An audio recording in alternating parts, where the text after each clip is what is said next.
It costs barely anything, $11 million to make, roughly a third of what Mike Trout will earn this season. And one of its stars went on to become president of the United States. Kind of. It's a movie about Cleveland that was mostly filmed in Milwaukee's old county stadium. Former Brewers owner Bud Selig gave permission.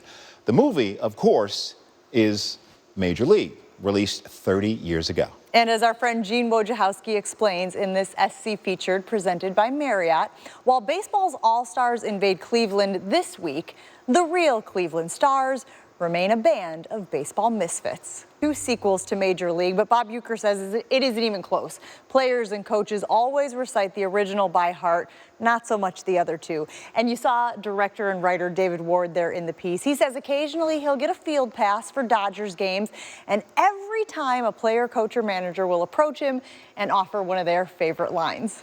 Yes, and one last fact. Current manager and former player Terry Francona not only loves the movie, he was in the movie.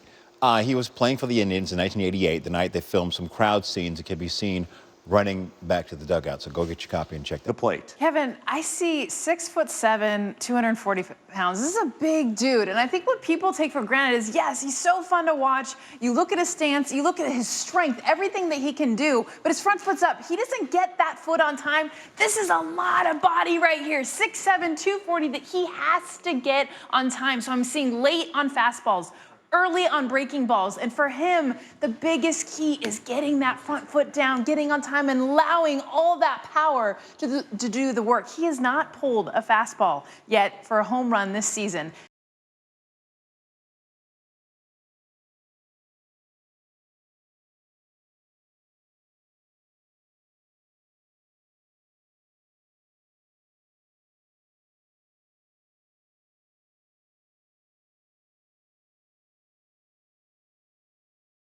So many chills every time I see that. We are so honored to have Rob in studio with us. And Rob, let's talk about coaching.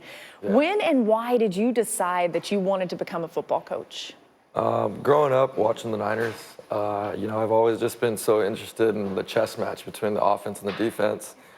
Of our family now too, which is an honor for us.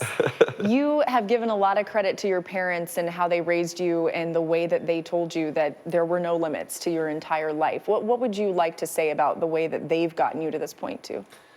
We feel confident about our abilities, but at the same time, we also know to stay focused. You know, yeah. It is a little bit different with the cameras around, things like that, but the boys get used to it. They adapt, you know. The ESPYs, you were the coolest person that I met. Thanks so much, Rob Mendoza, for being with us here today. Coach Rob Mendoza, you can, of course, keep up with him on social media and see how his season goes with his high school team. SportsCenter's